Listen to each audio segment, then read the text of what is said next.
नमस्कार, news room live देख रहे हैं आप और मैं आपके साथ रंजना रावत। बुलेटिन की शुरुआत बड़ी खबर के साथ करेंगे और बिहार के बगहा से शर्मसार कर देने वाली खबर सामने आ रही है, जहां 14 साल की नाबालिग के साथ उसके पड़ोस में रहने वाले एक 60 वर्षीय पड़ोसी ने दुष्कर्म किया। और जब मामले की जानकारी पुलिस को दी गई तो अब तक इस पूरे मामले पर कोई कार्रवाई नहीं हुई है। आपको बताते चले कि पहले दुष्कर्म किया, फिर गर्भवती होने पर गर्भपात भी करा दिया। और ये बात जब पीड़िता की मां को पता चली तो उसने थाने में आवेदन दिया, जिसकी भनक लगते ही रात में ही पंचायती बिठाई गई और पंचायत ने नाबालिग की आबरू का सौदा 2 लाख में तय कर दिया। इसमें हैरान करने वाली बात यह है कि महिला थाना अध्यक्ष ने पंचायत के सुलहनामे पर पीड़िता का आवेदन वापस कर दिया।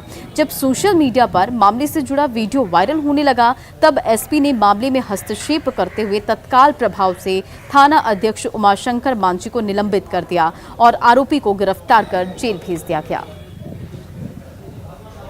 एक लड़की के साथ रेप की घटना की जानकारी हुई थी, जिस संदर्भ में पंचायती करके मामला सुलझाने का प्रयास किया गया था। इस संदर्भ में महिला थाना में एफआईआर दर्ज नहीं किया गया था, जिसके आलोक में डीएसपी बगहा को जांच किए थे। जांच के उपरांत जो आरोप है वो सही पाया गया एवं आरोप में महिला थाना अध्यक्ष को सस्पेंड करते हुए विभागीय कार्रवाई खोलने का आदेश दे दिया गया है एवं रेप की घटना के संदर्भ में एफआईआर दर्ज कर एक्यूज को जेल भेज दिया गया है। और देखिए, अब इस पूरे मामले पर कई अहम सवाल उठ रहे हैं और लगातार न्यूज़ 18 इस पूरे मामले पर कई अहम सवाल उठा रहा है। सवाल ये कि पुलिस ने एफआईआर की जगह सुलहनामा क्यों लिया, तो पंचायत ने बच्चे की अस्मत की कीमत लगाई और उसके बाद कई अहम सवाल, मां और पीड़ित की पुलिस ने क्यों नहीं सुनी। तो ये तमाम सवाल जिसके जवाब बेहद ही जरूरी है। पंचायत के कौन लोग हैं जो ऐसा फरमान सुनाते हैं, तो ये तमाम सवाल इस पूरे मामले पर लगातार उठ रहे हैं और इसके जवाब कहीं ना कहीं बेहद जरूरी है। और अधिक अपडेट के साथ हमारे संवाददाता मुन्ना राज इस वक्त फोन लाइन पर जुड़ गए हैं। मुन्ना, क्या कुछ इस पर अधिक जानकारी है? जी रंजना, मामला संज्ञान में आने के बाद एसपी ने जांच के आदेश दिया था, तो एसडीपीओ ने इस मामले की जांच की है और जांच के बाद पूरे आरोप को सही पाया गया है कि पीड़ित परिवार की तरफ से थाना में आवेदन दिया गया था। उसके बाद पंचायती हुई और पंचायत में जो सुलहनामा बना था उसको आधार बनाकर थानेदार ने आगे की कार्रवाई बंद कर दी थी। तो तत्काल एसपी ने थानेदार को सस्पेंड कर दिया है और इसमें अपडेट है कि एफआईआर भी दर्ज कर लिया गया है और जो आरोपी है उसकी गिरफ्तारी भी हो गई है। लेकिन बड़ा सवाल यह है कि जिस तरह से एक पॉस्को एक्ट में जिस तरह बड़ी बड़ी कार्रवाई हुई है, देश में नए कानून बनाकर इस तरह के संगीन वारदातों को रोकने की पहल चल रही है, ऐसे में पंचायत स्तर पर एक सुलहनामा बनता है। आश्चर्य करने वाली बात है कि उसमें गांव के तमाम पंच हैं जिस पर हस्ताक्षर करते हैं, वार्ड सदस्य अपना मुहर लगाते हैं और उसको सफेद रूप देने की कोशिश की जा रही है। तो सबसे बड़ा सवाल यह है कि पंचायत में यह अधिकार किसने दे दिया गया कि इसमें संगीन बड़े मामले और एक किशोरी की आबरू की कीमत महज 2 लाख रुपए लगा दी गई है। और सबसे बड़ा चीज है कि इसमें जो पंचायत के जो अब तक पंचायत में जो लोग शामिल हैं उन पर भी कार्रवाई की मांग हो गई है। और एसडीपीओ के जांच रिपोर्ट में यह पाया गया कि पंचायती में कुछ लोगों ने पूरे मामले को दबाने की कोशिश की है। तो एसपी ने उन लोगों पर भी जांच कर कार्रवाई की बात कही है। देखना होगा कि आरोपी की गिरफ्तारी तो हो गई, थानेदार का निलंबन भी हो गया, लेकिन पूरे मामले में सामाजिक तौर पर ठेका लेने वाले इन पंचों के विरुद्ध कार्रवाई कब होती है? जी रंजना। वाकई तमाम जानकारियों के लिए बहुत बहुत शुक्रिया मुन्ना राज। तो देखिए, ये खबर आपको बगहा से बता रहे, जहां मानवता को शर्मसार कर देने वाला ये मामला है, जहां 14 साल की नाबालिग से उसके 60 वर्षीय पड़ोसी ने पहले दुष्कर्म किया और फिर गर्भवती होने पर गर्भपात भी करा दिया।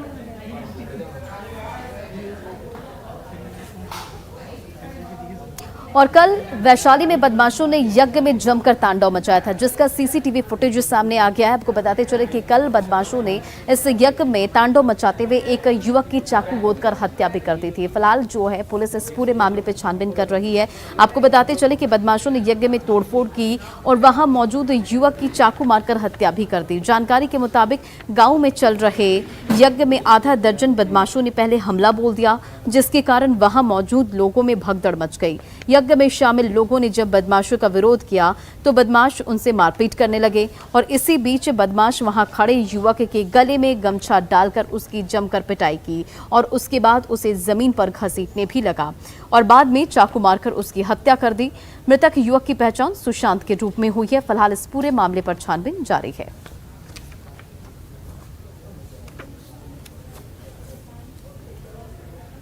और अगली बड़ी खबर मोतिहारी से, जहां पुलिस की टीम पर हमला कर दिया गया। आपको बताते चले कि इस हमले में कई जो गाड़ी है उसके शीशे भी टूट गए और एक पुलिसकर्मी जख्मी भी बताया जा रहा है। तो छापेमारी करने गई थी पुलिस, जिस दौरान पुलिस की टीम पर यह हमला कर दिया गया। मोतिहारी से ये बड़ी खबर आपको बता रहे हैं। शराब निर्माण के खिलाफ छापेमारी करने गई थी पुलिस और एक धंधेबाज को भी गिरफ्तार कर लिया गया है। आपको ये भी बताते चले कि 5 नामजद और 50 अज्ञात पर एफआईआर दर्ज है। मोतिहारी के बंजरिया के खड़वा मुशहर टोली का ये पूरा मामला है।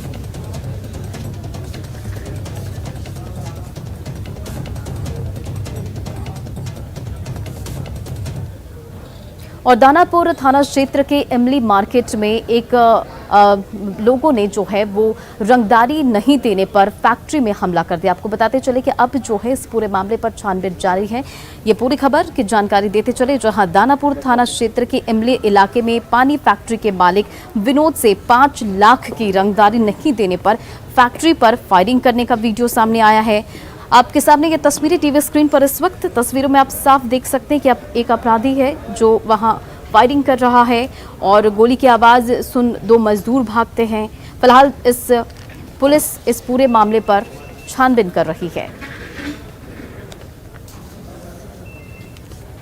कुछ वीडियोस भी ऐसे वायरल हुए हैं जिसमें दानापुर क्षेत्र के अंदर कई जगह पे गोलीबारी चली है। कोई ऑफिशियल तौर पे कोई अभी तक ऐसी सूचना नहीं मिली है, कोई आवेदन अभी तक प्राप्त नहीं है, लेकिन पुलिस इसमें इंक्वायरी कर रही है और विधिवत कार्रवाई की जा रही है।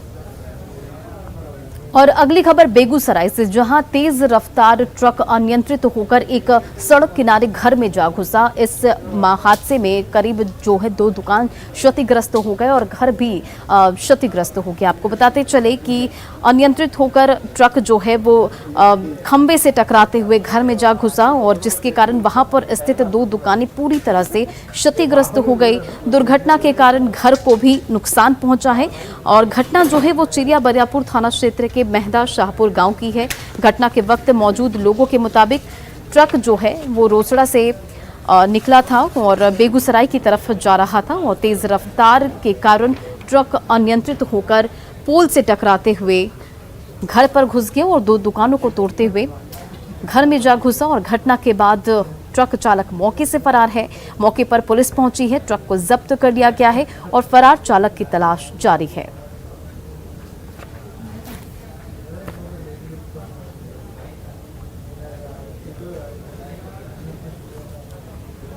और अगली खबर मुजफ्फरपुर से, जहां मुजफ्फरपुर में आपको बताते चले कि प्रदेश अध्यक्ष के सामने लोगों ने हंगामा किया और इसे लेकर अब जो है आगे मामले की जांच जारी है। आपको बताते चले कि मुजफ्फरपुर में बीजेपी प्रदेश अध्यक्ष के सामने ही कार्यकर्ताओं ने जमकर हंगामा किया, जिसके बाद वे कार्यकर्ताओं को शांत कराते नजर आए। दरअसल बीजेपी कार्यकर्ता बोचहां विधानसभा उपचुनाव को लेकर कार्यकर्ताओं से संवाद कर रहे थे, लेकिन कुछ कार्यकर्ता पहले विधायक जो पूर्व विधायक थे सुरेश शर्मा को दरकिनार किए जाने से नाराज चल रहे थे।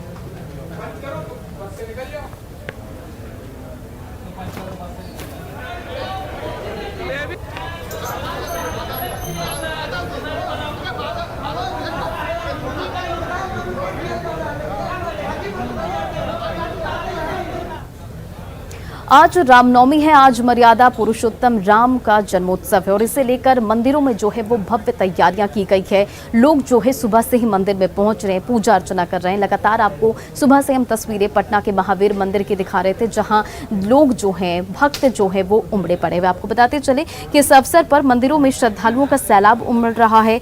पटना से महावीर मंदिर की अद्भुत छटा दिख रही है। रात 2 बजे से ही दर्शन के लिए मंदिर के कपाट खोल दिए गए। श्रद्धालुओं के लिए 2 किलोमीटर लंबा पंडाल भी बनाया गया है और करीब 2 साल के बाद हो रहे रामनवमी महोत्सव को लेकर पटना महावीर मंदिर में भव्य तैयारी की गई है और इस बार महावीर मंदिर में दर्शन के लिए 3 से 5 लाख श्रद्धालुओं के पहुंचने की उम्मीद है। सुरक्षा व्यवस्था की बात करें तो सुरक्षा व्यवस्था के लिए 200 से अधिक पुलिस के जवानों के साथ 20 से ज्यादा मजिस्ट्रेट की तैनाती की गई है।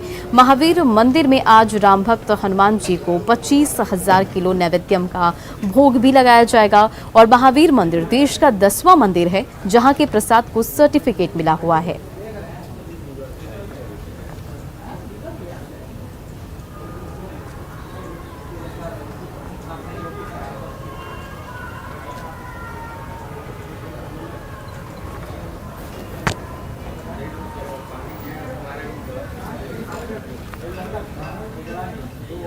और 2 साल के बाद रामनवमी को लेकर लोगों में गजब का उत्साह दिख रहा है। पटना के महावीर मंदिर में हमारे संवाददाता ऋतु रोहिणी ने वहां का जायजा लिया। तस्वीरें जो थी वो भव्य दिख रही थी। आपको बताते चले सुरक्षा व्यवस्था के भी पुख्ता इंतजाम किए गए थे। रामनवमी को लेकर जहां एक तरफ पटना के महावीर मंदिर में श्रद्धालुओं का उत्साह देखते बन रहा है, वहीं दूसरी तरफ प्रशासन की तरफ से तमाम तैयारियां भी की गई है। पुलिस बल और नियंत्रण कक्ष से लेकर इमरजेंसी मेडिकल सुविधा तक मंदिर परिसर के बाहर मौजूद है और भक्तों की सुरक्षा के लिहाज से मंदिर परिसर के आसपास ट्रैफिक रूट में भी बदलाव किया गया है। प्रशासन की गाड़ी के अलावा किसी भी गाड़ी को मूवमेंट की अनुमति नहीं है। मंदिर के 6 से 7 किलोमीटर के आसपास के इलाके में आप जहां तक देख सकेंगे सिर्फ भगवान श्री राम के भक्तों की भीड़ नजर आ रही है। और मौके से ज्यादा जानकारी दे रही है हमारी सहयोगी ऋतु रोहिणी। महावीर मंदिर में तमाम जो भक्त हैं वो सुबह से ही कतारबद्ध होकर आप देखिए तस्वीरों में किस तरीके से भीड़ लगी हुई है। चाहे मंदिर के अंदर का परिसर हो या फिर मंदिर के बाहर, आप दूर तक जितनी दूर तक देखेंगे तकरीबन 6 से 7 किलोमीटर तक सिर्फ आपको भक्त ही भक्त दिखाई देंगे जो भगवान राम के भक्त हैं। आज भारी संख्या में पटना के महावीर मंदिर में जो है वो आए हैं क्योंकि 2 साल के बाद इस तरीके से परिसर जो है वो भक्तों के लिए खोला गया है। तो ऐसे में काफ़ी संख्या में लोग आए हैं और इसको देखते हुए जिला प्रशासन ने भी तमाम तैयारियां की है। चाहे वो नियंत्रण कक्ष हो या फिर कुछ भगदड़ जैसी स्थिति होने पर मेडिकल की भी व्यवस्था की गई है। यहाँ पर आप तस्वीरों में देखिए कि किस तरीके से तमाम पुलिस बल की तैनाती की गई है। और सबसे खास बात यह है कि ट्रैफिक को लेकर के इस बार खास तौर पर दिशा निर्देश दिए गए हैं और इस पूरे इलाके में आपको कहीं पर भी कोई भी गाड़ियां चलती हुई नजर नहीं आएंगी क्योंकि गाड़ियों पर जो है वो रोक लगी है। तमाम जिला प्रशासन के जो लोग हैं उनकी गाड़ियों के अलावा और कोई गाड़ी इस परिसर में अलाउड नहीं की गई है। आप यहाँ तस्वीरों में देखिए कि किस तरीके से जो राम भक्त हैं वो जोश उत्साह से लबरेज हैं और क्योंकि 2 साल के बाद रामनवमी मनाया जा रहा है तो ऐसे में काफी ज्यादा उनमें उत्साह है। रामनवमी को लेकर के क्या कुछ कहेंगे? रामनवमी को लेकर क्या कहेंगे? जय श्री राम। कुछ बताइए, 2 सालों के बाद मंदिर परिसर खुला है, क्या कहेंगे? बहुत खुशी की बात है कि हम लोग 2 साल से इंतजार कर रहे थे कि जितना जल्दी खुले कि पूजा पाठ करें। इंतजार में थे कि कब खुलेगा मंदिर, जो हम लोग को दर्शन मिले। जय श्री राम।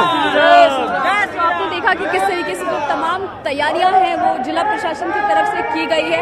मंदिर के जो न्यास बोर्ड समिति है उन्होंने भी तमाम तैयारियां की है, चाहे वो नैवेद्यम को लेकर के हो जो मंदिर का प्रसाद है या फिर उसके बाहर मंदिर के बाहर भी जो तमाम फूल से लेकर के जो प्रसाद के विक्रेता है उन लोगों के लिए भी जगह जो है वो स्पेसिफाइड तौर पर सुनिश्चित की गई है ताकि कोई भी भगदड़ की या फिर सुरक्षा में चूक ना हो, भगदड़ की स्थिति ना हो और सुरक्षा में कोई चूक ना हो। तो आपने देखा किस तरीके से तमाम जो यहाँ पे भक्त हैं वो सुबह से ही लाइन में लगे हुए हैं, अपनी बारी का इंतजार कर रहे हैं और जय श्री राम और जय हनुमान के नारों से ये जो पूरा इलाका है वो गूंज उठा है। न्यूज़ 18 के लिए ऋतु रोहिणी, कैमरामैन मनीष जुनेजा के साथ पटना। और रामनवमी को लेकर देश भर में धूम है। आपको बताते चले कि रांची के राम जानकी तपोवन मंदिर में भी सुबह से ही भक्त जो है वहां पर पहुंच रहे हैं, पूजा अर्चना कर रहे हैं। 400 साल पुराने इस मंदिर से श्रद्धालुओं की एक गहरी आस्था जुड़ी हुई है। आपको बताते चले कि ऐसा माना जाता है कि इस मंदिर में जो भी दंपति सच्चे हृदय से अपनी झोली फैलाता है उसकी प्रार्थना कभी बेकार नहीं जाती। 400 साल पुराने इस मंदिर के बारे में रोचक जानकारी दे रहे हैं न्यूज़ 18 के संवाददाता संजय कुमार सिन्हा। रामनवमी पर रांची के राम जानकी तपोवन मंदिर में भक्तों की भारी भीड़ उमड़ी है। सबसे पहले हम आपको हनुमान जी का बाल रूप का दर्शन कराते हैं और बाल रूप के दर्शन के बाद मंदिर में स्थापित जो हनुमान जी की प्रतिमा है उसके दर्शन भी कराएंगे।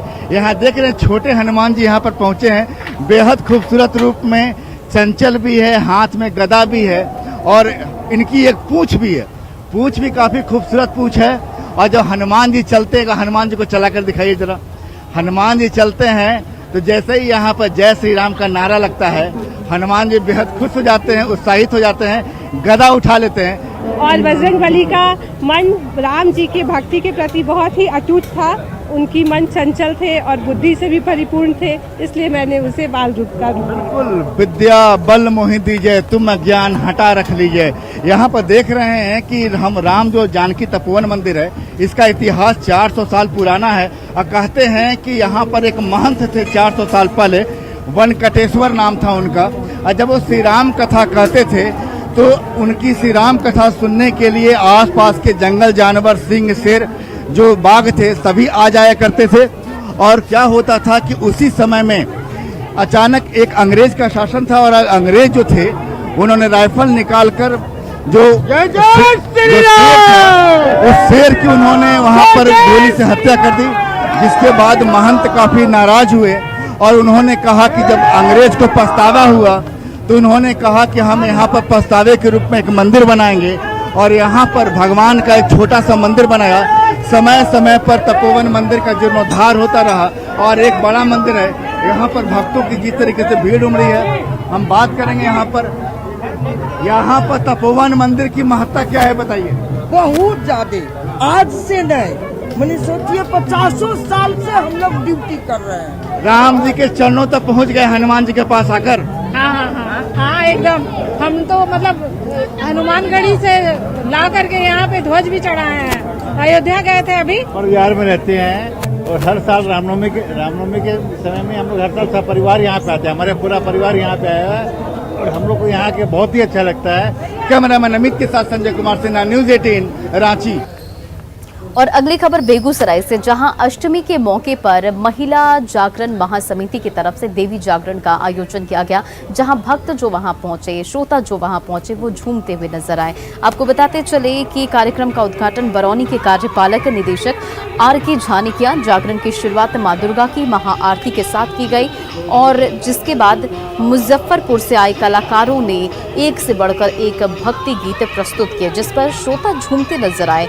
तस्वीरों में आप साफ देख सकते हैं कि किस तरह से देवी जागरण में श्रद्धालु झूम रहे हैं। रात भर ये कार्यक्रम चलता रहा, जिसमें आसपास के स्थानीय लोग शामिल हुए।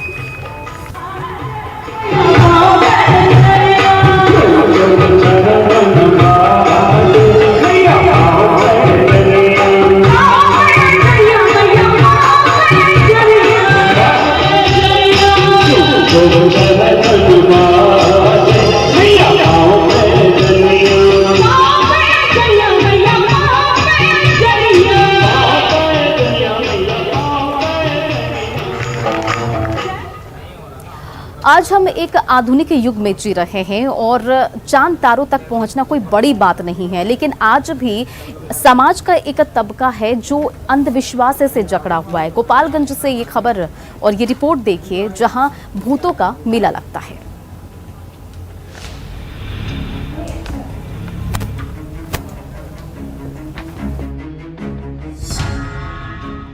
गोपालगंज में एक मंदिर ऐसी है जहां भूतों की महफिल जमती है।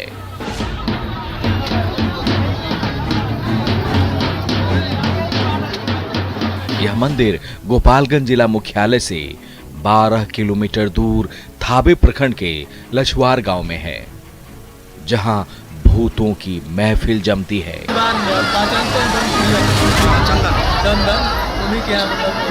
यहाँ मीडिया के प्रवेश पर मंदिर समिति ने प्रतिबंध लगा रखा है, लेकिन पहली बार न्यूज़ 18 की टीम मंदिर तक पहुंची।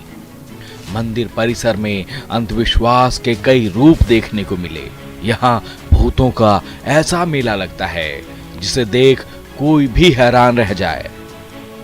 दावा किया जाता है कि यहाँ पर कथित तौर पर भूत, डायन और चुड़ैल से पीड़ित लोगों को मुक्ति दिलाई जाती है। यहाँ प्रेत आत्माओं से परेशान लोगों के साथ निसंतान लोग भी आते हैं। यहाँ हर देश के आदमी दिल्ली, लखनऊ, कानपुर, कलकत्ता, नेपाल, गोरखपुर, आजमगढ़, हर जगह का आदमी आता है। जो जाना भाव से यहाँ सब आता है, उनका मनोकामना पूरा होता है। रात जो देते हैं उसे क्या मानते हैं? हम भभूत देते हैं, माता जी के नाम से लोग ले जाके अपना खाता है। आस्था से इसे खिलवाड़ कहें या फिर अंधविश्वास, लछवार गांव में ये मेला लगभग 2 सालों से चला आ रहा है। यहाँ पहुंचा कोई कहता है कि उनके सिर पे पड़ोसी ने भूत बैठा दिया है, तो किसी को सन्नाटे में भूत के पकड़ लेने का डर है। कोई कहता दिखता है कि उस पर श्मशान के पास से गुजरते वक्त भूत सवार हो गया है, तो कोई महिला भीड़ में ही सुट्टा पर सुट्टा मार रही है।